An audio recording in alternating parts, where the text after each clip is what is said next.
So today I'm feeling really fortunate to get to talk with someone that I just think so much of in a lot of ways. I've known him for a long time. We've played a lot of music together over the years, and I just really look up to him as a musician and really as a human being. And I remember after we first started playing together years ago, I couldn't believe that one person could possess the ability to play basically every song that's ever been written until I met him.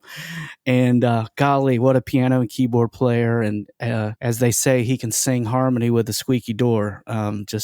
Just an unbelievably talented guy. And I'm just ready to talk about his career and just tell him how much he means to me. So all that said, it's a pleasure to welcome my pal, Mr. Kenny Head, to the podcast. Hey, Kenny, how are you, buddy? Hey, Bradley, it's good to see you, brother. Oh man, it's so good to see you too. I've been looking forward to this for ever since we've been talking about doing it. So me too. This is a little foreign to me. I haven't done the podcast thing yet, and I know I should have, but well, It has been foreign to me, and just feels a little less foreign every time I do it. But exactly, it's just taken a little bit of practice to, for me to get used to it. But we'll just hang out and talk and just catch up, because it's, this is going to be audio only. But I'm happy that I get to see your face and just get to hang out and talk to you for a while. I'm glad to have you as a host. That's it. So how are things these days? Are you playing a lot? I'm playing a little. I'm a little bit more selective with the things that I'm doing right now because I'm getting old, and I've had a lot of stuff going on, surgeries, things like that, and just had a couple of heart casts done about 2 months ago. And so, I'm at the age to where I have to get people to help me load up and load out. So I just don't take the 9 to 1 club gigs too much anymore. Although I did one last week. It was with Scott Brantley, if you remember him. Oh yeah, absolutely. Yeah. Kevin Albertson playing drums, and his sister, his wife Tina. Yeah. Yeah. That's a fun. I never played with Scott. I've seen some videos and heard some audio. But of course, played with Kevin a million times, and right. with Tina, and she's a force, man. She can sing. They're a lot of fun. They put a lot of energy out, and Scott steps up and plays that electric guitar. He does a really good job of doing that, and we blend well together. So that's one of the things I do that I do only when I can do them. Yeah, I think, at least for me, getting older, and then I think after COVID, I just don't have a lot of energy for the 9 to 1. I don't know how I used to do it all the time. I'm sure you feel the same way. Exactly. Yeah. It used to be nothing to me, and same with you. I know. Mm-hmm. And, but once you reach this age, it's there's just no joy in it very much. That's it. But as a musician, you want to, when you get up on stage, this is one of my pet peeves about playing with bands.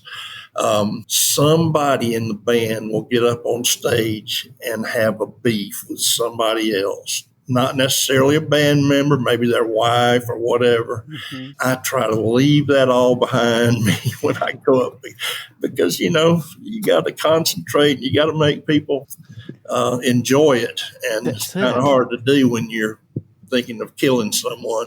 That's it. No, that's exactly right. Well, and people go out to hear music as a way to take a break from all of that bad stuff. Look, life in 2024 is hard enough as it is. It is ridiculous. And it's nice to just take a break. And when you're on stage, if anything, I've thought about this a lot doing this podcast.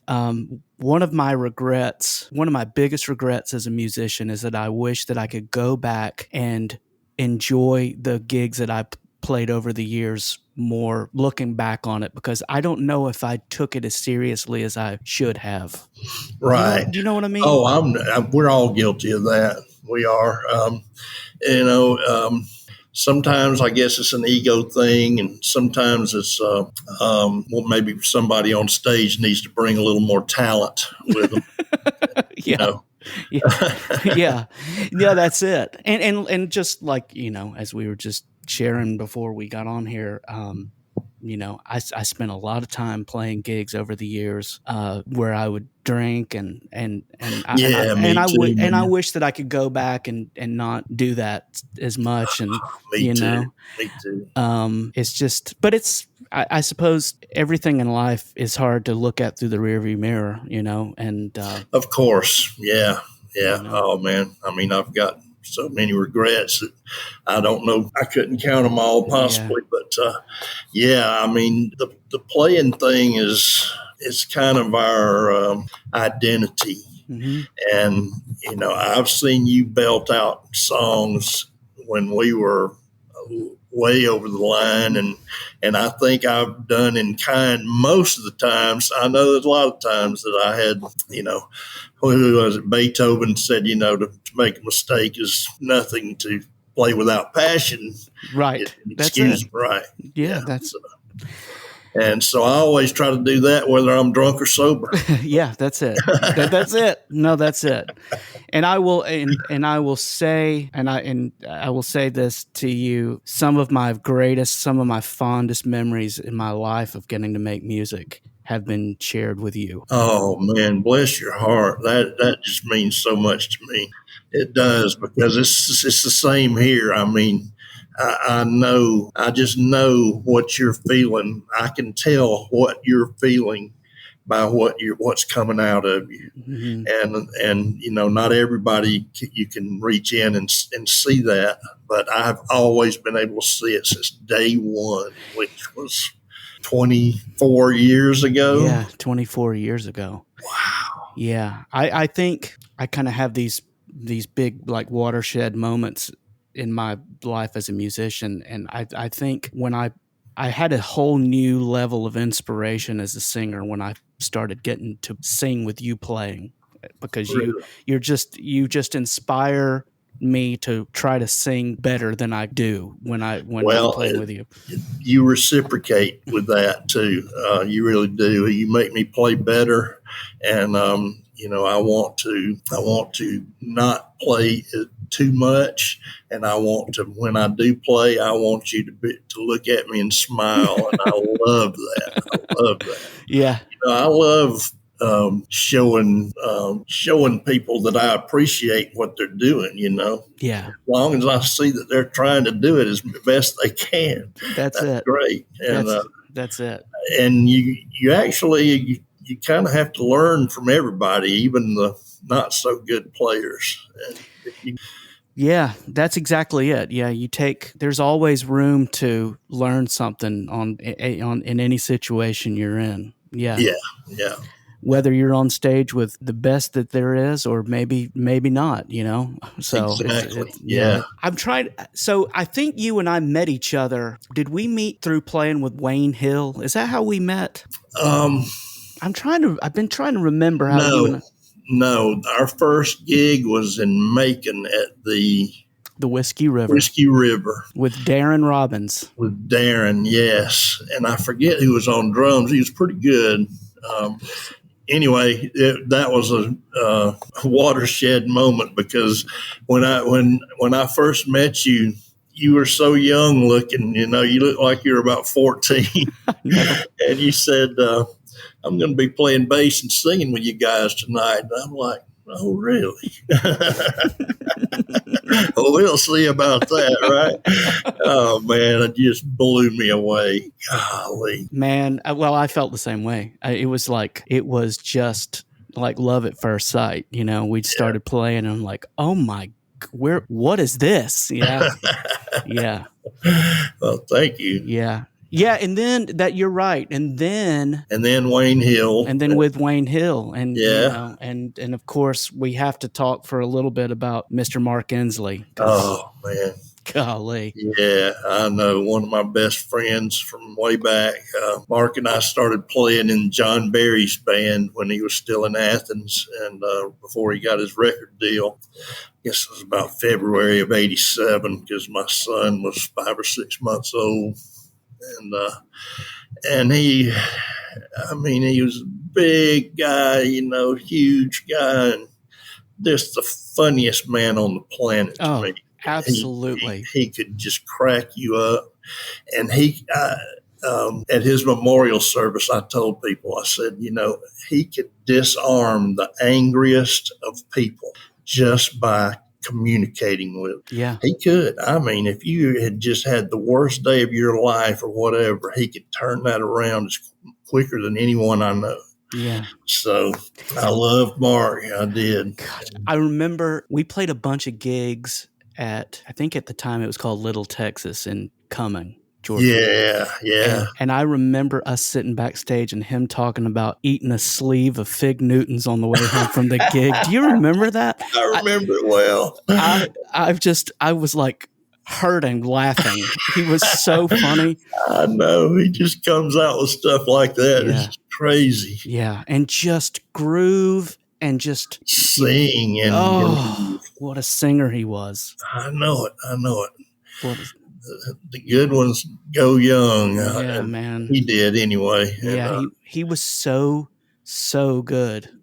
I remember him singing "That's the Way Love Goes." That's the one. That's the song I always remember him singing, and it had so much feeling and just so much soul to it when he would sing. I know, right? Yeah, man, that was good. That was a fun time getting to play with you and him and Danny. Yeah. Golly, I felt completely out of my element. Like there is no way I have any business playing with these guys right here. No. No, I got such an education playing with the three of you guys on stage. It was unbelievable. It was so good. It was always fun. Yeah, always fun. Highlight of my career. Yeah, it was great. Yeah.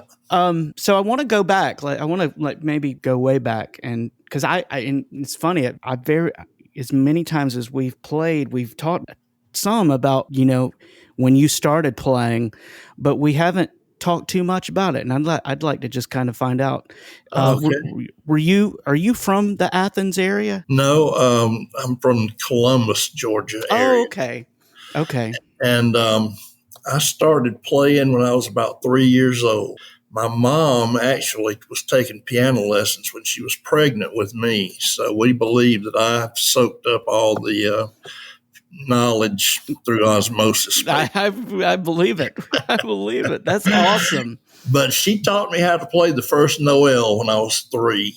And before I could even walk, I stole my sister's record player and used to stack records half an inch thick on them.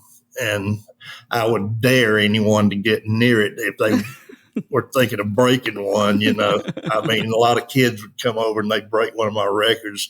That was the end of it. They were out the door. See ya. Yeah. Mm-hmm. That's great. Well, and, I'm sure that was, like a ear training lesson for you too, because you were soaking up learning all those songs. Amazing, man. I can think back and of times that I'd sit there on Saturday and watching cartoons, I mean, I'd be 5 years old and I'd go over to the piano and I'd find the note and just start playing it. Yeah. And nobody even realized that I could do that at the time. I mean, my mom, I don't know what she was doing, but she wasn't listening to me. I mean, she loved to hear me play, and my dad did too, and they would stick me in front of a crowd any chance they could get. Really? From the age of 6 on, yeah.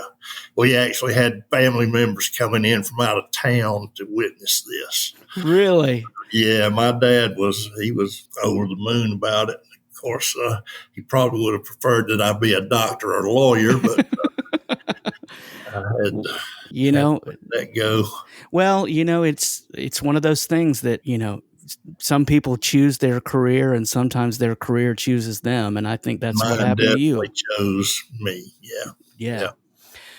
Yeah. I went to, my mom took me to see Floyd Cramer and Boots Randolph and Was Chet Atkins on that Chet shit? Atkins. Yeah. That's it. Yeah. Oh man. And at the time, I was learning how to play Last Date. I was probably about 6 years old. You know that little slip note thing that Mm-hmm. happens in that. It's all triplets, and Mm-hmm. and so I had my binoculars out there, and I'm looking to see what he's doing. And so I think I had it figured out. Oh, by the way, when the show was over, we went backstage, and I walked right past Chet Atkins and Boots Randolph just to get to Floyd Cramer. Chet actually even spoke to me, and I Really? just like, hey, Hey, yeah, yeah. how you doing? Get out of the way. Where's Floyd? Yeah. Oh, that's great. Oh man. So I went home that night, and about 10:30, I guess we got in that night. My grandmother's asleep, and everybody's asleep in the house. And I get on that piano and I start pecking on it, trying to find the slip note in Last Date, which I finally got it, and then everything came together after that. So Yeah, I grew. My dad was he was a big Floyd Cramer fan, and played. That was People always wanted to hear him play that. And yeah. I think of two people when I hear that song. I think of him and I think of you, really. Oh, And really? yeah, Yeah, because Rick did play that song yes, pretty well, he didn't he? did. He played. Yeah. He really he had that slip note thing. He Yeah. figured that out too. And I mean, you have like Pig Robbins. Right. It's very similar, and I think he took what Floyd was doing and kind of made it his thing too. On the low end. Yeah, on the On low the low end, end of the right? keyboard. Yeah, Yeah, absolutely. Yeah.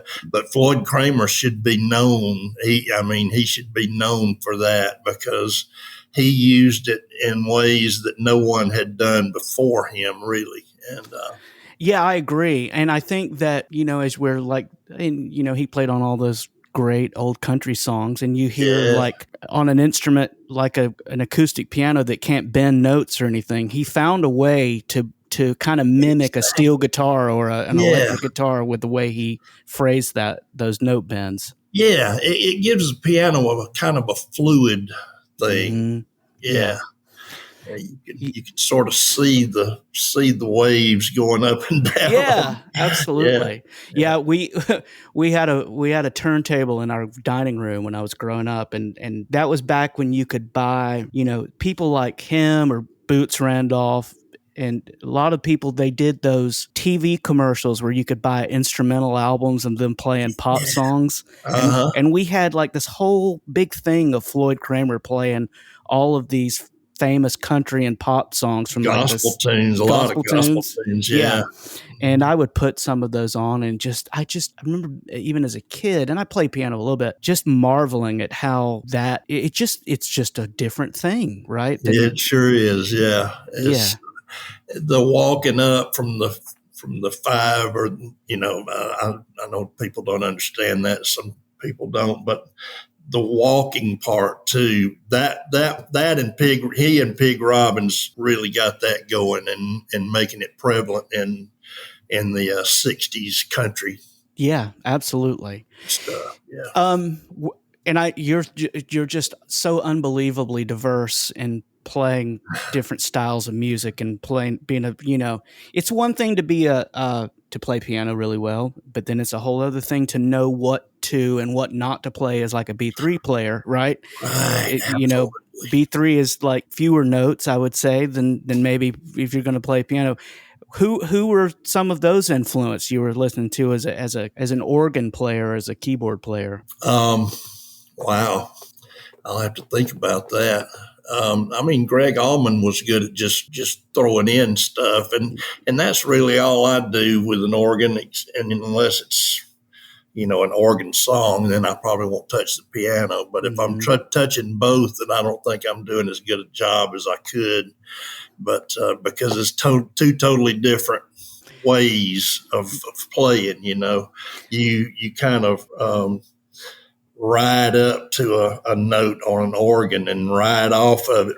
Go down on a glissando. Yeah. So and you hold the note, whereas I'm used to holding the note with a pedal on the piano and going to something else.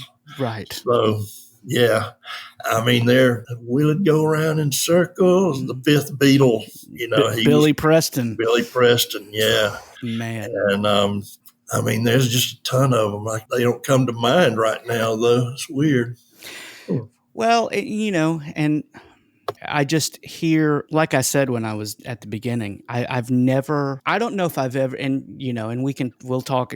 I want to ask you at some point about your experience playing with Mike Veal, because I know you played with him a lot over the years, which knowing a whole lot of songs and having a good ear is a requirement of playing in that band. But very much so. I cannot get over just how many songs that you just. I'll say it this way. I don't know if you know it or not, or if it's just that your ear is that good, you can just dial it up and say, "Oh, I've heard it. That's it." Right. And I know there's a certain, obviously there's a big part of it is of having a good ear to do it. Yes, you got to have that. Well, Barry Thrasher taught me more songs than anybody on this earth, and he did it in 2 minutes or less most of the time. Yeah. I mean, he gave me a crash course on what we were going to do. If I had heard it one time on the radio, then he could make sense of it to me, and then we just go. And Greg High on the bass, man. I mean, he's right there on it. And and almost all the drummers that Mike uses is in the pocket. And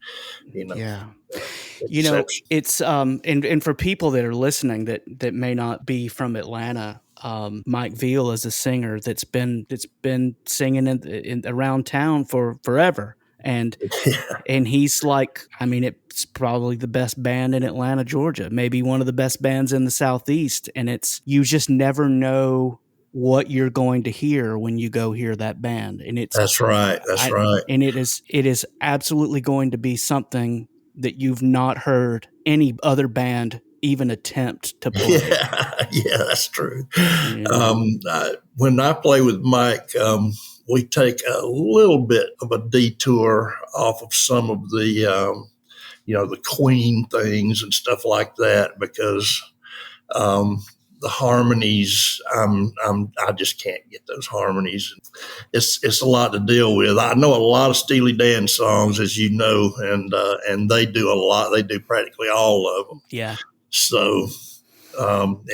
When I play with him, he does a lot of Billy Joel and a lot of Allman Brothers, because, Chuck Leavell's one of my heroes. Yeah. You play that. I mean, golly, man, the Steely Dan stuff. I think you and I have probably played more Steely Dan songs on Soundcheck than we've done on a lot of gigs. You and I will just sit there and play as many of them as we can. Right. While we're getting ready. You remember a steel guitar player coming to sit in with us one night, unbeknownst to us a few years ago?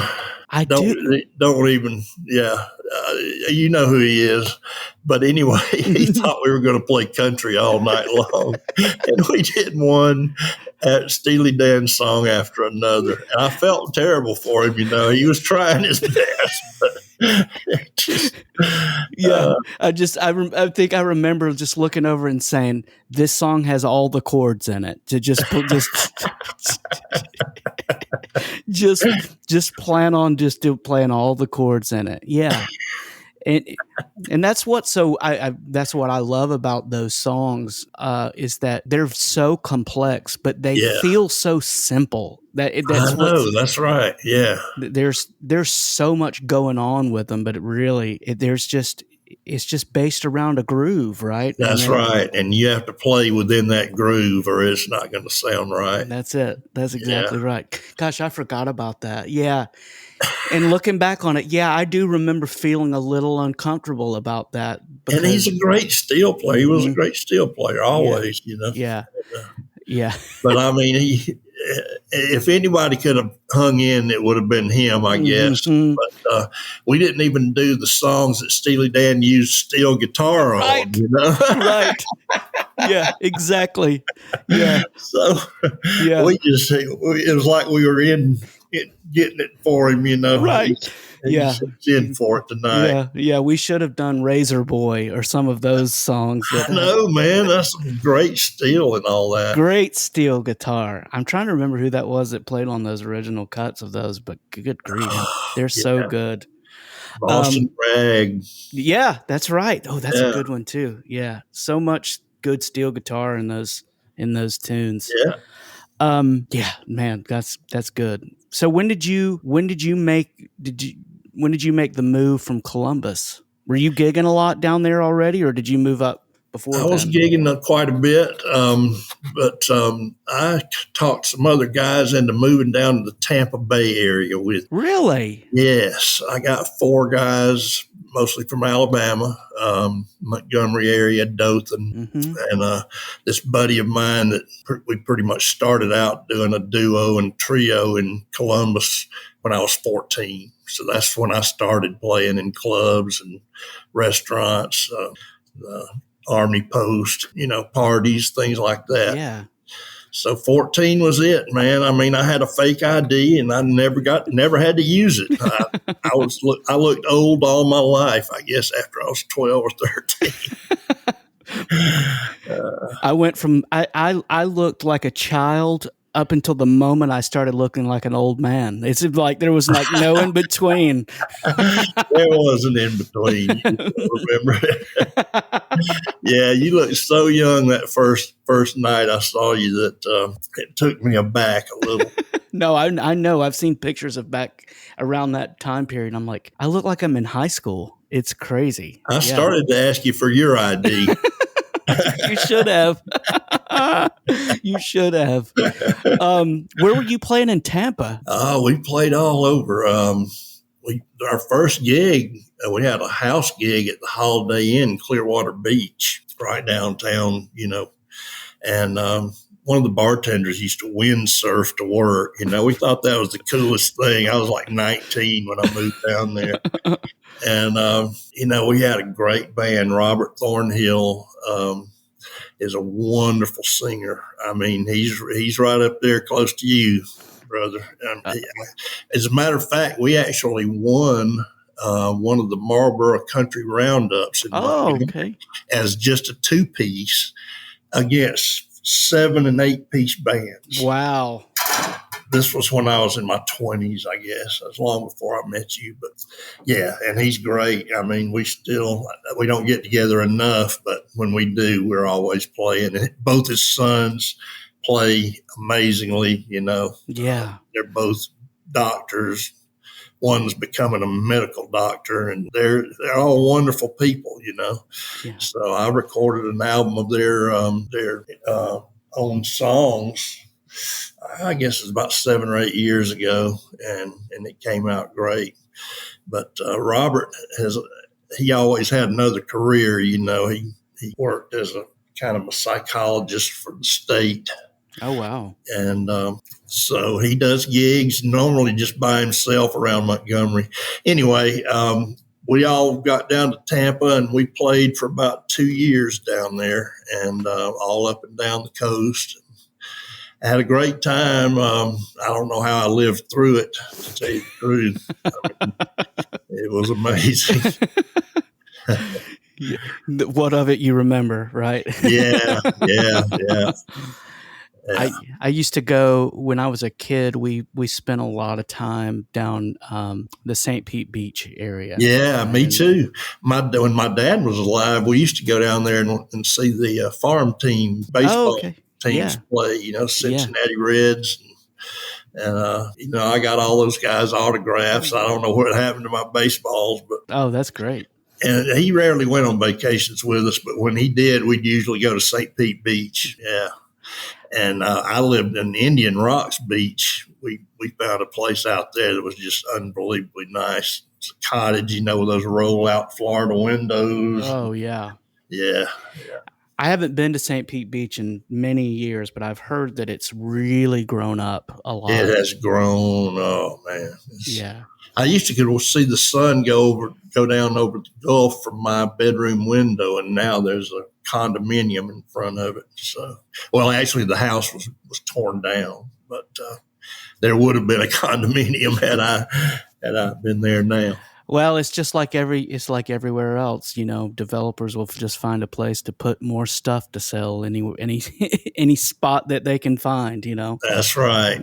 Yeah. They'll go through hell making it happen too. That's it. That's Yeah. it. So you mentioned it earlier about playing with John. Man, what a vocal force he still is, right? I mean, He still is, man. He sure is. you know, how old is John? Is he in his He's early about 60s? 65 or Yeah. 66, maybe.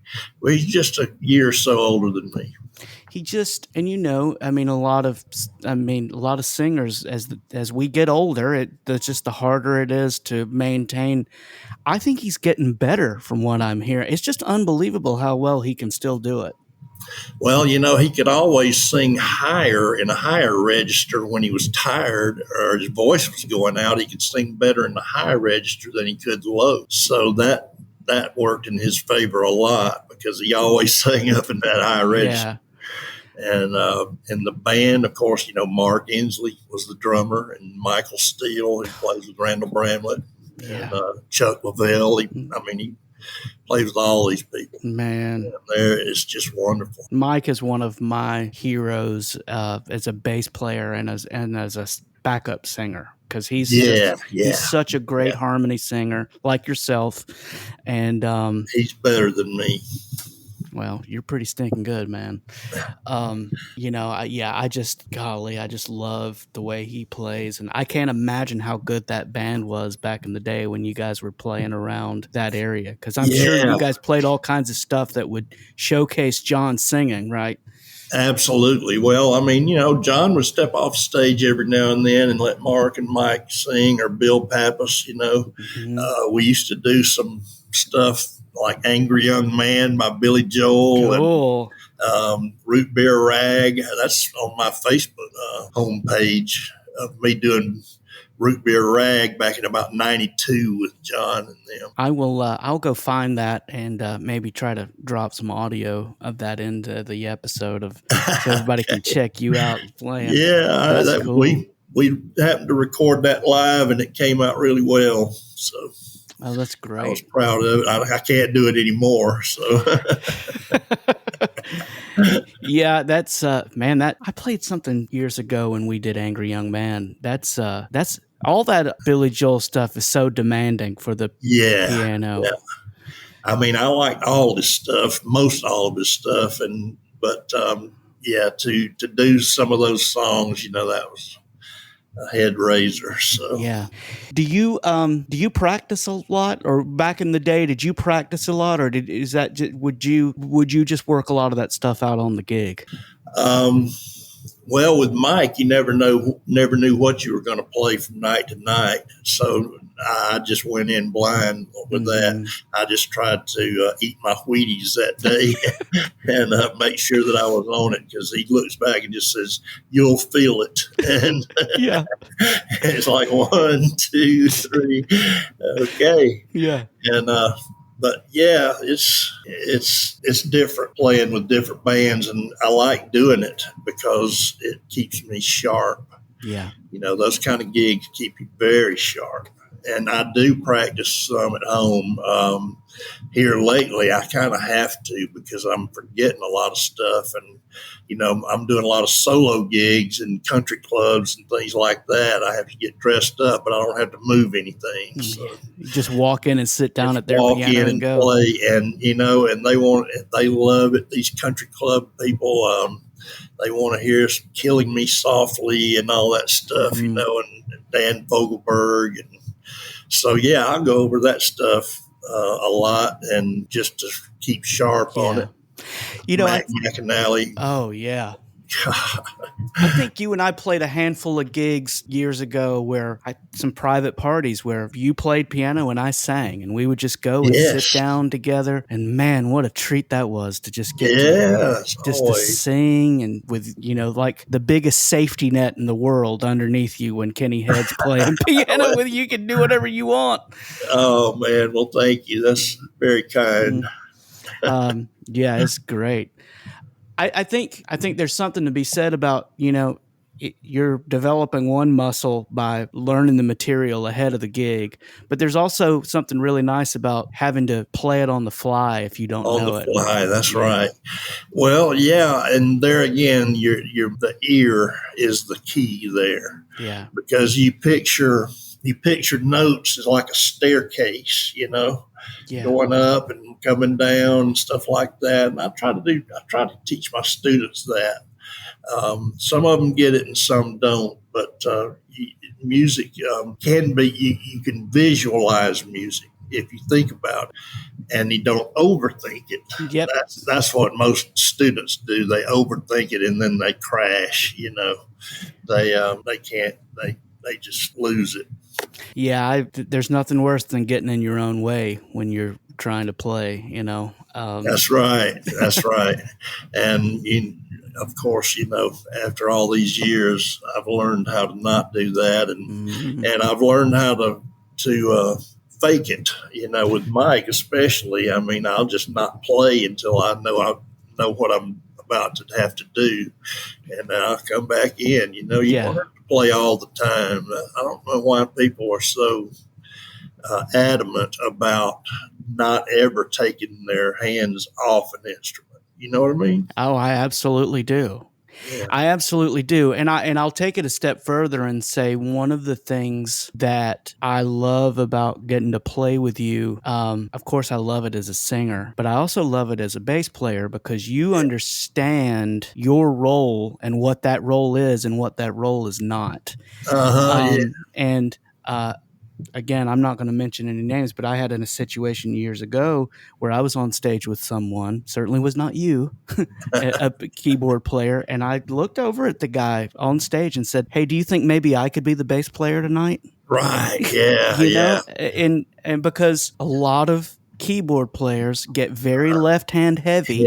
Yeah. And maybe it I don't know if it comes from playing solo gigs or playing gigs without a bass player or what, but just knowing when to play and when not to play, especially with that left hand, is pretty stinking important. It's very important.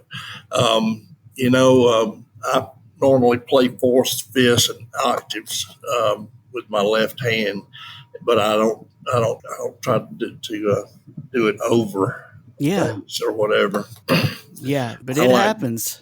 I like doing arpeggios, and just stopping and leaving it there, Yeah. That kind of thing works a whole lot better than just playing 800 chords and 40 measures, Exactly. Exactly. Yeah, that's exactly right. I like to explain it that it's knowing when to use the pencil and knowing when to use the eraser, right? Exactly. Yes.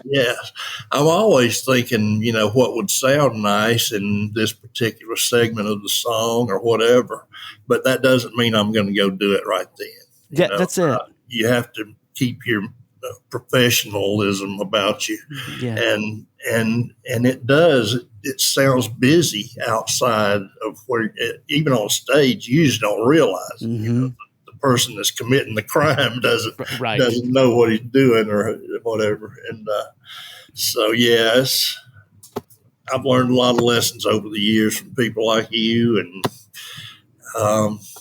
I've just been so blessed. I feel the same way. I feel the same way. And that's been one of the biggest inspirations by doing this podcast, is just getting to sit and talk to people like you and just tell you what your influence has meant to me over the years of so much. Just getting to share a gig with you. And it's one of those things, like when Kenny Head's on the gig, the band is going to be better. It doesn't matter. It's going to be better. He is going to elevate whatever it is, whether it's a good Yeah. band or a not as good band, Kenny Head's going to make it better. And Oh man, well, thank you so much. It yeah, means a lot. It does. and I think back to like our great friend Steve Ward. Like when I remember when you started coming and playing with us, Steve. Montanas Yeah, and those and the private gigs. Yeah. Steve's like, oh my gosh, this kid, he's just so good. I'm like, yeah, man, he's so Uh, good. I And it's love Steve. Oh, me too. Golly. Well, and you and Steve, there's a lot of similarity for me of what you've both meant to me as a musician and what I've taken from your ability and just the way you do what you do. You both are, I think, you kind of cut from the same cloth, as they say. Yeah, yeah. He's very intuitive too. I mean, there are songs that I've pulled off on him and he's never done before and Hmm. managed to get through it pretty darn well. Yeah, So it's great. yeah. Yeah, it's really good. Wes McElmoyle too. He's a Yeah. Oh good man, fiddle player. I've I watched. miss him. I don't get to see him much anymore. I'm over here in Athens and they're over there. So Yeah, yeah. Wes is. It's just been amazing and he's always been amazing. He's always been such a great player. But to hear just the evolution of him, he just keeps getting better and better and better. And yeah, yeah. Didn't he just like pick the fiddle up one day, or somebody he knew in his family taught him how to play a couple of yeah, things? I think he was taken. He started the classical route, and then That's kind right. of kind of made his way to what he's doing now, and you can tell there's some real fundamental knowledge under there, under the hood of him playing Yeah, so in tune, because it's like that old joke how you get two fiddle players to play in tune, you shoot one of them. It's like it's like he plays very in tune, and just the stuff that he chooses. That you can tell there's like some orchestration going on, like on the fly when he's playing. It's really, yeah, it's yeah. really, Now it's that you really mention nice. it, it makes sense to me too that he does that because Yeah. he does a lot of arpeggiating, Mm-hmm. back and forth and stuff. Yeah. It's always great. Do you? And I know you teach piano. Did you ever do the classical music thing at all? I mean, when I was taking music, when I was taking lessons between age 6 and 12, I learned some classical pieces. And occasionally, one of my students will want to learn one, and I'll learn it. And I'm not a very proficient sheet music reader. Never have been. I can teach it, but doing it is another ball game. I mean, Yeah. it takes way too much concentration for me to do to sound decent. And I hardly ever let anybody hear me practice. My wife Pam, she'll rarely, get to hear me do any kind of practicing.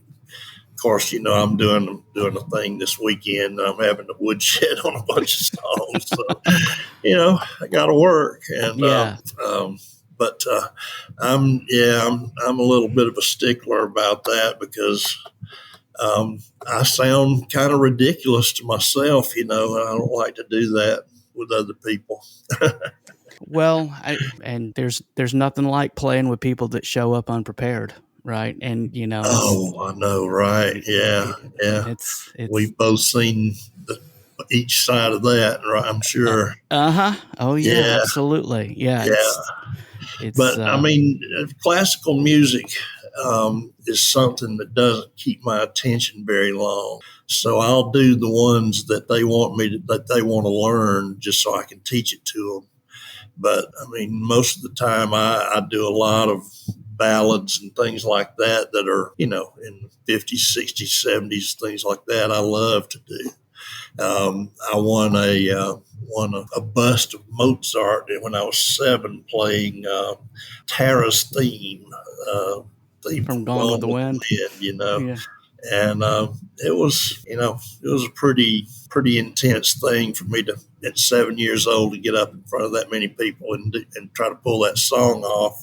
So but it Did helped you? me in the long run. Sure. Did you deal with nerves back then? When I did did. nerves go out the window? Do you ever get nervous anymore, or is it kind of like, nah, I'm good? Rarely ever, rarely ever. If I'm nervous about something, it's because there's somebody on stage making me nervous. Yeah. That's the way it is, and I just I try to keep the mindset that we can get through anything Hmm. if we just put our minds to it and Yeah. come on and let's do it and get it over with or whatever. Yeah. Yeah, Yeah, and boy, it's dangerous territory to start playing defensively, and yeah, it yeah, is. and we were talking about getting in your own way or getting in your head about it earlier, but the moment that I start getting in my head about anything, if something's going on stage or whatever, it's so easy to for it to take you out of the moment, right? Right. It's Yeah, tough. just derails everything. Hmm. Yeah. Yeah, it really is. Yeah, and there's always that chance, no matter who you're on stage with, it can go south quickly. Yeah, it can go south Yeah, quickly. That's exactly right. We have certainly been there. and I've just got a big grin going, and when we're done with the song, I'll tell everybody, we thought we knew that one. We may try it again some year, Yeah, that's right. Yeah, but it won't be next year. right? Next year. um, when we were playing together a good bit, you took a period. You were playing, but also wound up going out on the road with the Georgia Satellites for a That's while. right. How Yes, long that did you was play with them? about 6 years, and our work was pretty seasonal. Every now and then we'd get a cruise ship thing or something in the wintertime, but usually from about April to June or no, I mean August or September, we would do anywhere between 10 and 30 dates, and it was a blast. And a lot of them were just one-offs. We'd fly out somewhere, we'd have to be at Hartsfield at 5:30 in the morning and check in all the flight cases and stuff, and then we could sleep on the plane a little and show up for the gig and fly out the next morning. Wow. So, yeah, it was fun. I mean, I got to go to Europe with those guys. I got to go to Switzerland a couple times, and Norway and Canada and places like that. So it was Really? fun. Were those gigs providing a lot of backline, or were you having to carry a lot of? Yes, all backline. Yeah, I didn't have to move. I didn't have to carry anything. It was all set up for me. And yeah, Man, I would get so spoiled. I was, yeah. But those guys were great too. Rick Richards he is so funny and so he's a very personable guy. He's approachable, even though from afar he looks like he might not be. Mm-hmm. But he would just do some antics in the airport that were just hilarious. I mean, he'd take his suitcase and go up and down rows like he was mowing the lawn in there. It was hilarious. And Man, yeah. I'm just thinking about the post 9/11 world we live in. I imagine people were like, "Oh, what is this guy doing?" yeah, right. You're thinking, no, they're going to throw him out any minute. And we wondered a few times, but he made it through. We had a little trouble in Canada sometimes, but it was fun. Who were y'all? Were y'all touring? Did y'all do a lot? Was it like kind of like package things, or were you touring with other bands a lot? Yeah, a lot with Atlanta Rhythm Section and Marshall Tucker and Cheap Trick. It was a blast. Cool. We did a gig with Little River Band up in Wheeling, West Virginia, and they are so good, but the show got cut by bad weather, lightning striking everywhere. We had to just duck for cover, and they had only played about 4 or 5 songs, other bands too. It was lot of fun. We did Leonard Skinner cruise, so Zach Brown was on that cruise. He was doing a nightclub thing by himself. Really? Yeah, and one of the guys from Marshall Tucker, one of Doug Gray's nephews, would sit in with him. You know, he sounded great. I don't know why I didn't ask for a keyboard down there and sit in with him. Yeah. But yeah. I played a gig, I don't know how many years ago it's been now, with Shannon Wickline, with Marcus. Yeah, with Marcus. Is it Marcus Henderson from Marshall Tucker? Yeah. And Chris. Chris, yeah. Chris and Marcus played on that gig, and man, those guys are great. Golly, they sounded so good. Chris is a great singer, great guitar player. Yeah, he is. He sure is. Yeah. We played a benefit with him. I can't remember where, but with Mike Beal, and it was probably for Tommy Talton or one of those guys that we've lost now. It's rough. And I was about to say, on that gig, John McKnight played drums on that gig. I know. He's not here. John. I mean, I thought he went to the gym all the time. And what a loss. Boy, what a great player and singer. You know, yes, like he was. Mark Inslee, you know. Yes, he was very good. He sure was. And we lose too many of them each year these days. But yeah, I'm noticing the older we get, the more we're having to say goodbye to a lot of our heroes. That's right. That's heroes right. we know and heroes we don't know, right? That it's just it's sad. You know, it's just more proof that you got to tell people how much they mean to you, because you just, we just don't know. That's exactly right. I should buy cards in bulk, and leave them on people's instruments. Yeah. It's occurred to me that you have changed my life in such a way. Yeah. I lost my dad back in December. I'm so sorry. Yeah. And I think, and I'd been throwing around this idea of doing this podcast, but I think losing him, and I don't want to get into it too much, but there were a lot of things left unsaid between me and him. And I made the decision right then that I don't want to leave things unsaid with people like you. And that's really what, that was the motivation I needed to kind of kick this thing off. And that's great. That's been about. You're so far away now in St. Louis that we don't get up that way much. Yeah.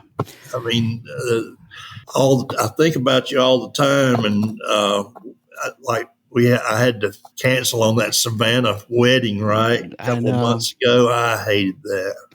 I was just so upset about that. I was so bummed about it too. I mean, I'm just glad I'm glad that your health is better and you're on the mend. And but selfishly, I was very bummed that I didn't get to hang out with you that night, and just But there'll be other times. I know we'll do it again. I'm sure we'll do it again. Absolutely.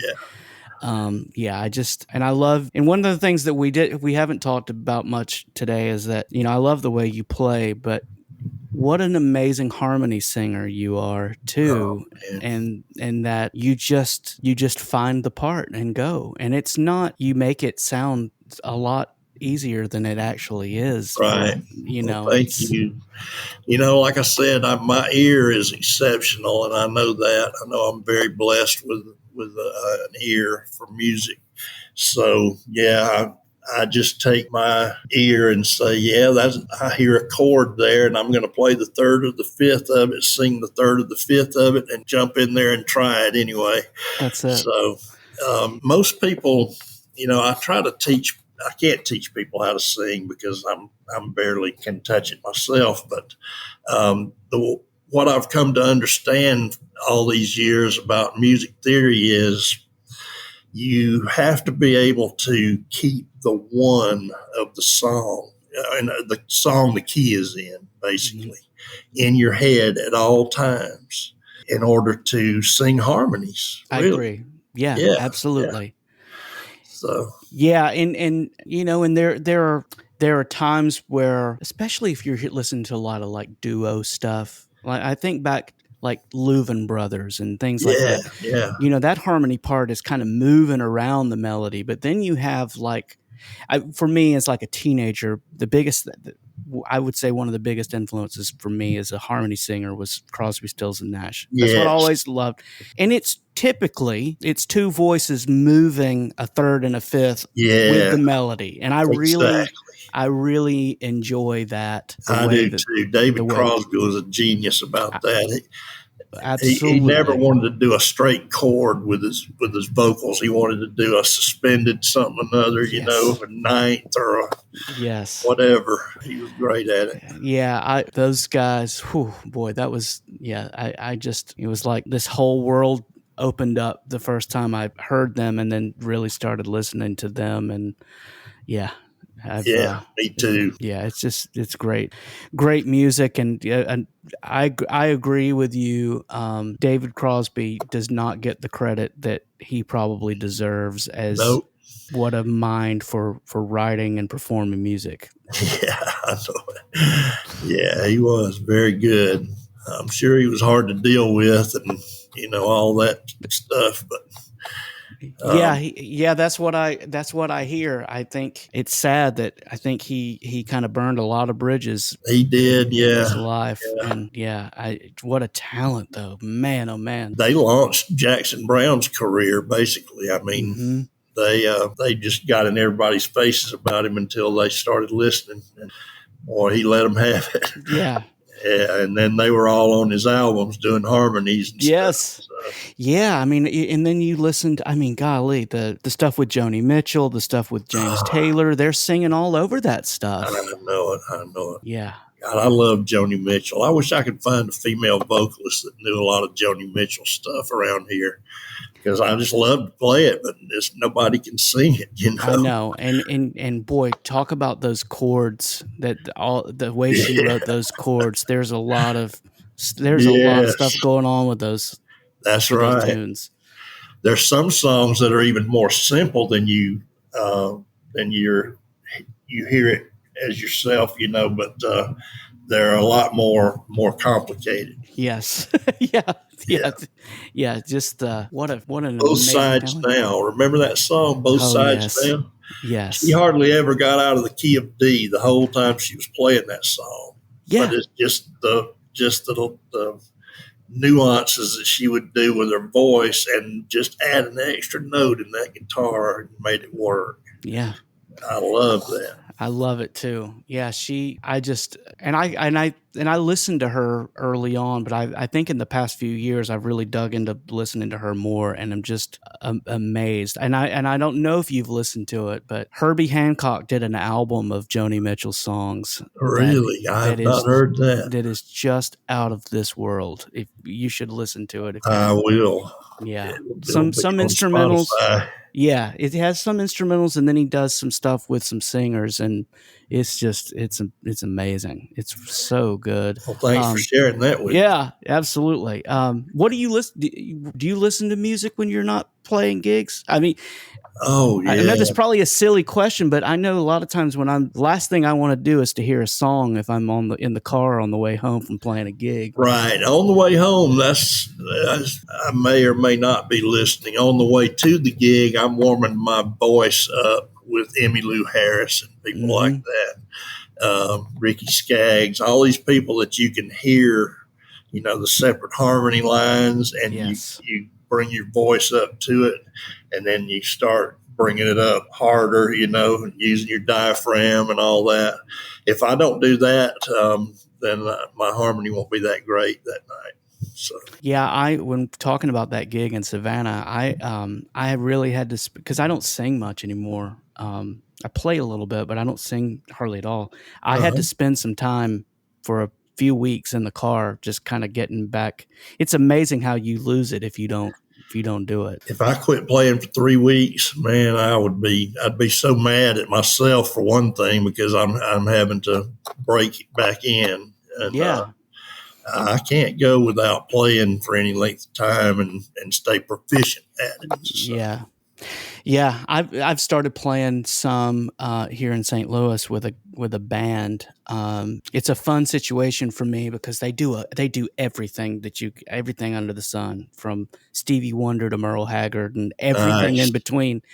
And I sub on drums or I sub on bass, so I can, like, I played 2 gigs with the band last week, and I played drums on one gig and bass on another one. Oh, So that's it's a lot great. of fun. Yeah. It's a lot of fun to just kind of keep the chops up and go and do it. And it's a good little band and a lot of fun and no stress, no drama. It takes, for me, and I'm sure it's like you were saying, you're very selective. It takes a lot to get me out of the house these days. Yeah.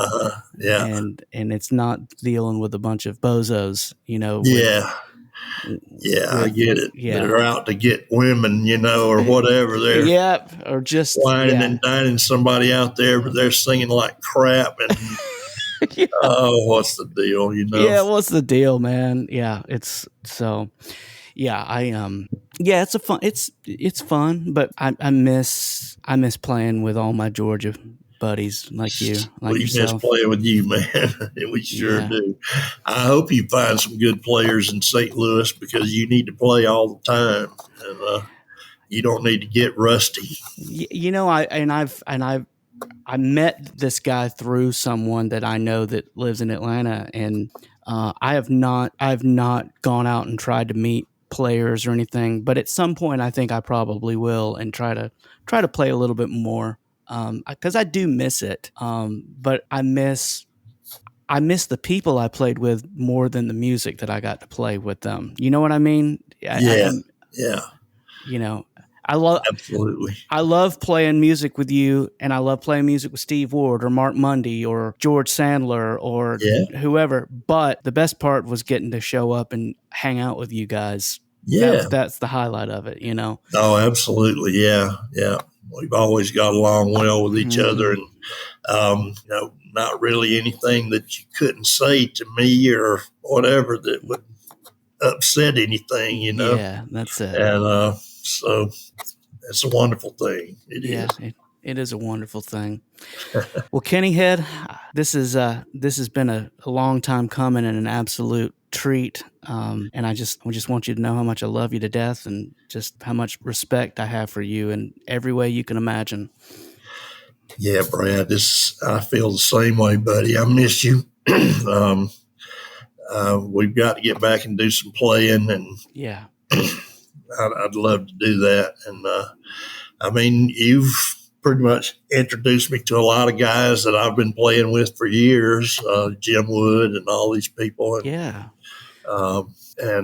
that whole deal up in Hiawassee was a learning experience for sure. And I got to meet and play with some great players, and so we've helped each other's careers out, I think, in that respect. Oh, I'm forever indebted to you for who you've introduced me to, and kind of put yourself out there for me, and I owe you a whole lot, and I've learned so very much from you playing, and more than you'll ever know. That I'm like, I love you, brother. I love you too, Kenny. And we'll play some music soon. Yes, sir. I look forward to it. Yeah. All right. Take care, buddy. Okay. See you. Thanks for listening to the Bandwich Tapes. I'm your host, Brad Williams. The show's theme is called Playcation and was written by Mark Mundy. Drop me a line at the email address, thebandwichtapes@gmail.com. Make sure to subscribe to receive new episodes of the podcast. And while you're at it, please tell someone else about the show. Thanks for listening.